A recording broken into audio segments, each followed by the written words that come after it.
Hello everyone. Last time we journeyed with Jacob. If you recall, we remembered his dream when he stopped for the night, on his escape, his fleeing from all that he'd done wrong by deceiving his brother Esau. Well, today we're with the companion piece, and this is the story of Jacob wrestling with God at the ford of Jabbok. So what's happened between these two stories? Well, Esau is out for revenge, it seems. Jacob has heard that Esau's on the way with 400 men, and that doesn't sound good. It sounds ominous, dreadful, terrible in fact. And so Jacob does the only thing he can. He gets his whole family, his servants, all his animals, huge camp. He divides it in two and they start moving away.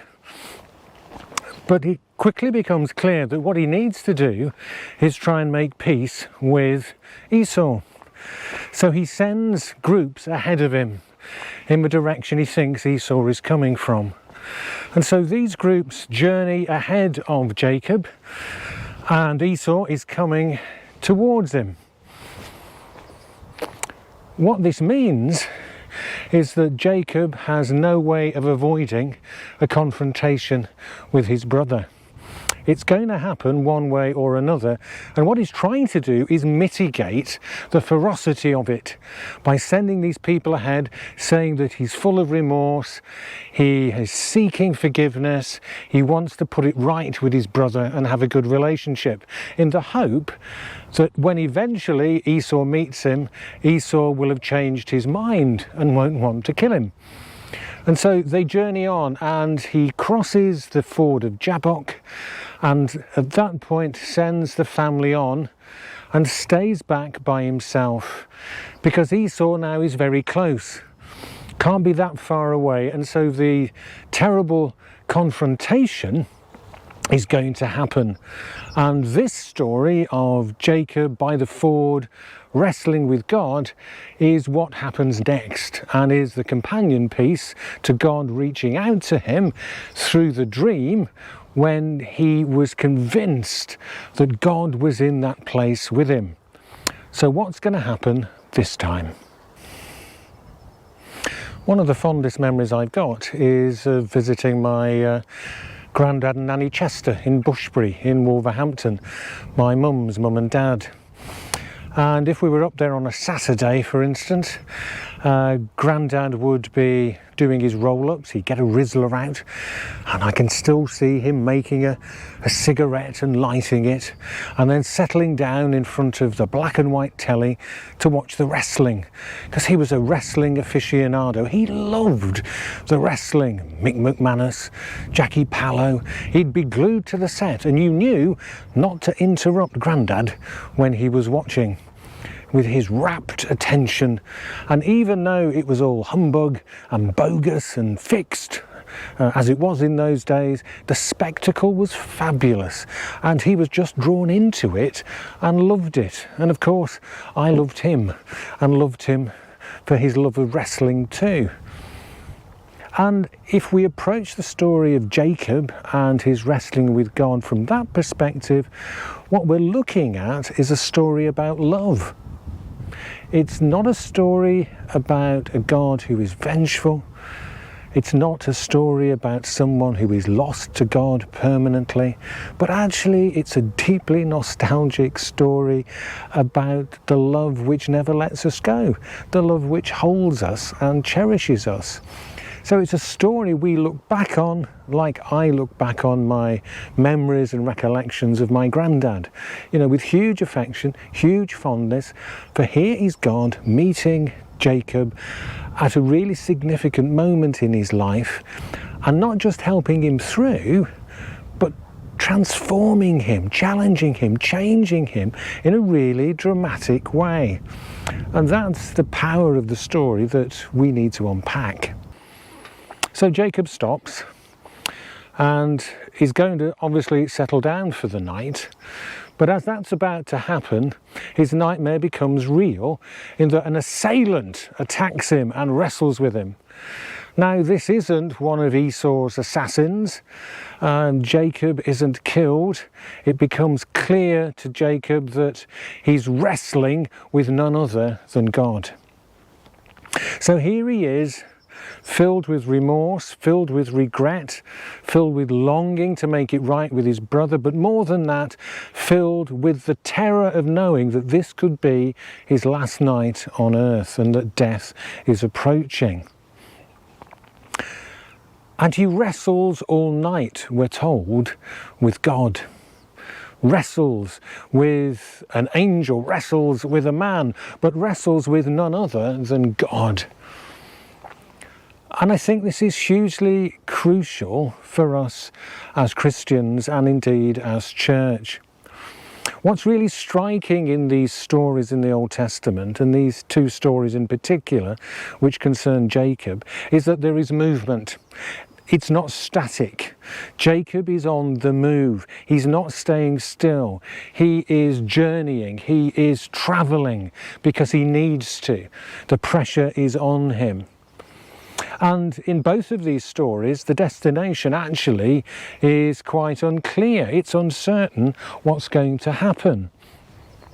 And so it's in the midst of all of that threat, uncertainty and peril that God chooses to intervene, because it is God who chooses to wrestle with Jacob. It's not Jacob, it's God who plunges in and stops him in his tracks and decides that now is the moment for Jacob to sort himself out. And that's what ensues. They wrestle all night. And at the time that daybreak is about to dawn, Jacob hasn't won. God is still there. And God decides to end the matter and dislocates Jacob's hip. Now, this isn't God being vindictive. It isn't God wanting to hurt Jacob, but it is God wanting to bring this wrestling match to an end, to conclude it, and to help Jacob move on. Because what's been going on with Jacob and God wrestling is that Jacob is having to sort out what he thinks about his faith. He's having to become clear about who God is to him. He's being confronted by God at the heart of his struggle, and God wants to resolve it, transform him, and put him on a very different path. And all of this sounds really familiar, I think, to us, because where we are in this part of emerging from lockdown, it's a struggle. It's uncertain. We're wrestling with so many things about who are we as church? How are we to continue? What's the future going to look like? Can we get back to worshipping in our building? What about all our groups? What about our mission? What about John's new ministry, which is just about to start? What shape is that going to have, given all the restrictions we're working under? So I think we have a real feeling for Jacob in his wrestling match with God. There is a lot to resolve. There's a lot to sort out. And now is the moment God says, you're going to do that, and then you're going to move on. There's much to wrestle with. We wrestle with who we are. We wrestle with our relationship with God. We wrestle with the things that really perplex us. We wrestle and we struggle with suffering and tragedy and pain. We wrestle and we struggle to speak of God in the anguish and the torment. We wrestle and we struggle with injustice and racism and poverty. We wrestle and we struggle with modern day slavery and exploitation. There's much we wrestle with. The biggest struggle of all, of course, is within ourselves as we wrestle to accept God's love and realise just how much God does love us and wants to transform us. And so in this time where we find ourselves as church, we're wrestling, we're struggling. And what God is saying to us, I think, is that that's okay. That's how it is, because we don't wrestle alone. We are wrestling with the living God. And as we wrestle with God, we are finding that the answers perhaps become a bit clearer in terms of who we are and who we need to be. The future may be uncertain, but it becomes clear that only through wrestling with the big issues that we face in our world and within ourselves can we ever make progress. We've got to wrestle to be transformed, wrestle to discover what salvation is like, wrestle with God to be made new. And that's what Jacob is doing. He's wrestling with God, and he wrestles all night because it's not a quick fix. And he wrestles, and in the morning when God calls a halt and hurts him in his hip, dislocates his hip, what Jacob does next is really, really significant and vital for us, because he says he wants God to bless him. He hangs on to God. He won't let God go. He's hanging on until God has given him a blessing. And that's crucial, because the whole point of the wrestling is that actually through it God blesses us, and we are gifted and changed by the experience. And that's true for Jacob. He wrestles, he demands a blessing, and God blesses him. And through that blessing, you and I are changed. You and I are different because Jacob wrestled by the ford of Jabbok with God. So, God wants to bless us. And God waits for Jacob to ask for it. All night long they've been tussling and wrestling and working things out. And Jacob won't let God go. He will not let God go until the blessing comes. And of course, God will only give the blessing when the moment is right. And Jacob has moved, has changed, has welcomed God's love into his heart and mind and body and soul, and is changed by it. And when that moment comes, God pronounces the blessing, and it is life-changing. Indeed, it changes Jacob's identity, for he gets a new name at this moment. Because of his tussle, his wrestling, his struggle, because of his faithfulness that struggle denotes, he now gets the blessing that changes him. And his name becomes Israel. It's where the name of the nation state comes from. In this moment, Jacob is given a name which embodies the promise given to his grandfather, and it's now truly his task. He is the one who embodies Israel and the hope not just for his people, but the hope for all people.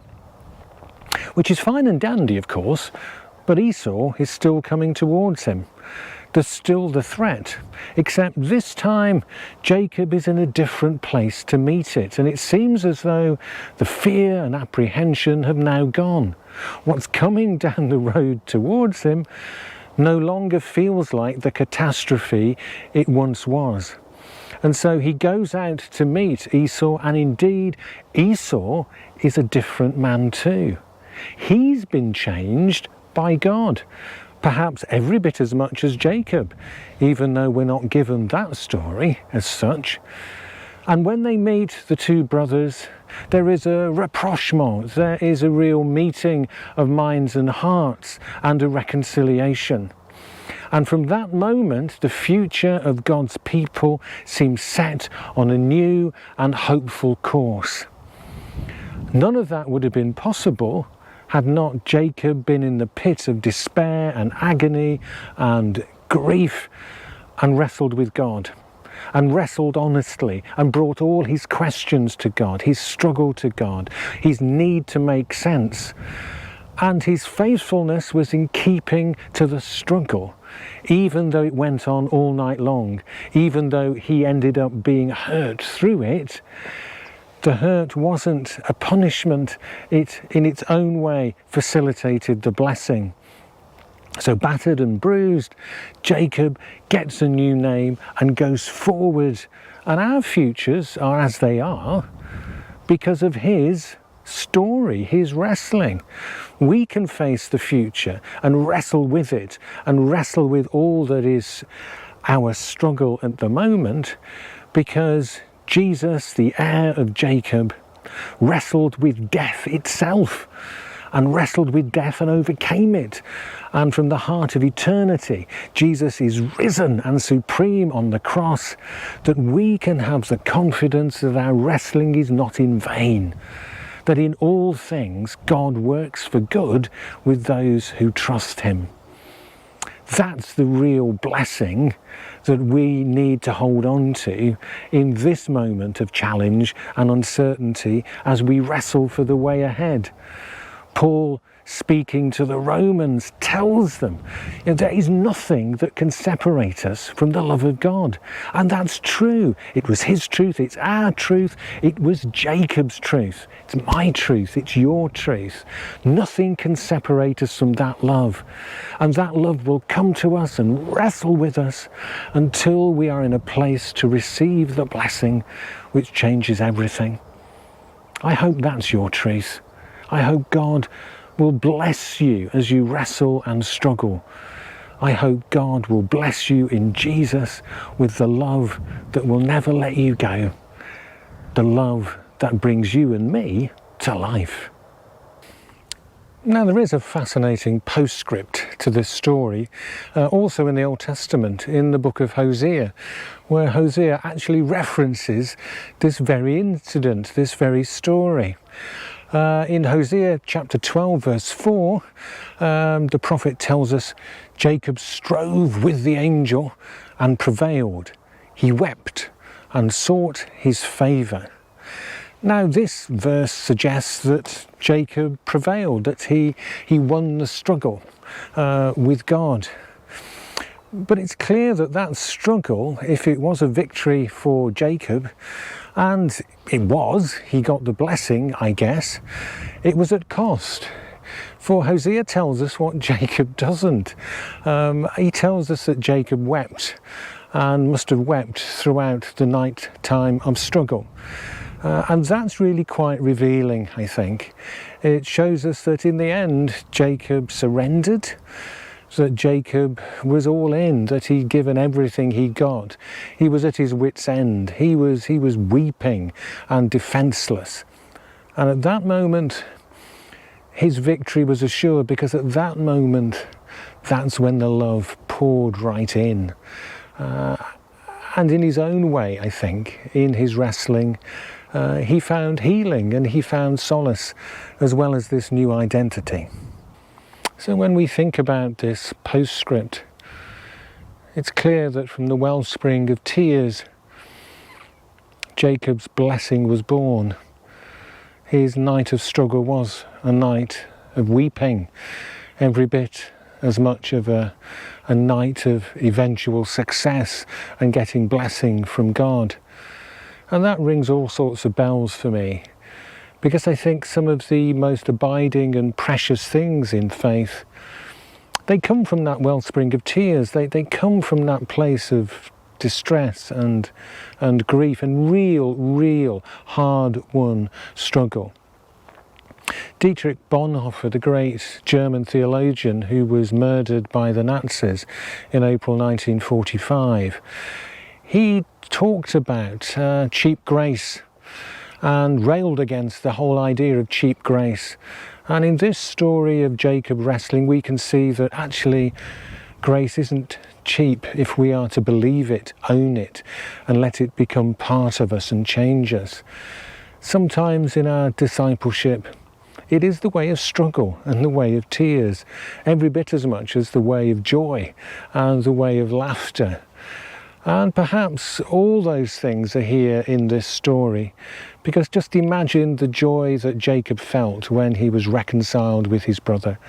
And that joy could only have happened because of his weeping and his surrender and his giving of everything he got to God, so that God could bless him. And that's a powerful postscript, isn't it?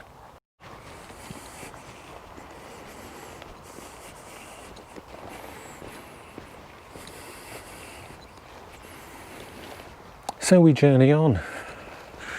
We journey with Jacob. We journey with Jesus. We follow the path of discipleship into the unknown.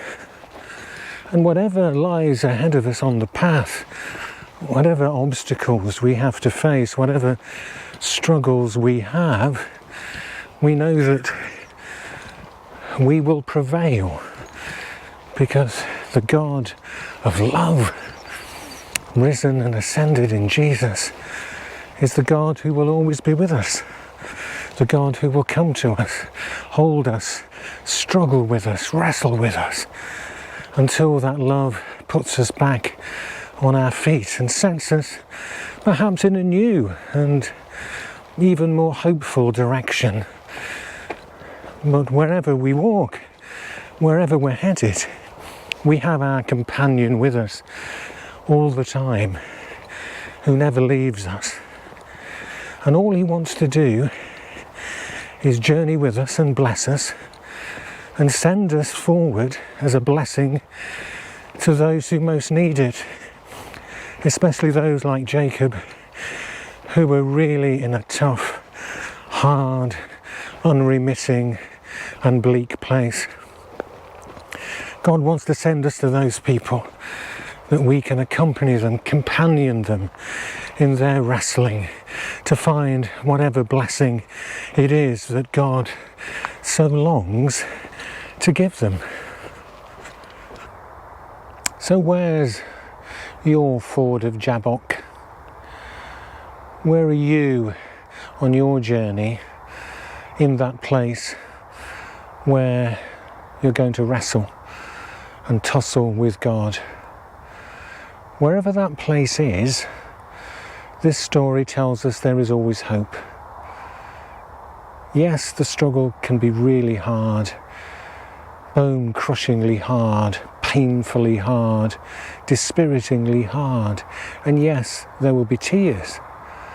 But the story tells us that through all of that, God is there, not absent, but there, holding tight, holding close, staying with us intimately so. And that when we can accept it, God will give us a life-enhancing blessing to take us forward. That is a pearl of great price at the heart of this strange story. That no matter what the circumstances we face, God's will is always to bless us and heal us and put us back on our feet. So wherever your ford of Jabbok is, hold tight to that promise and that truth.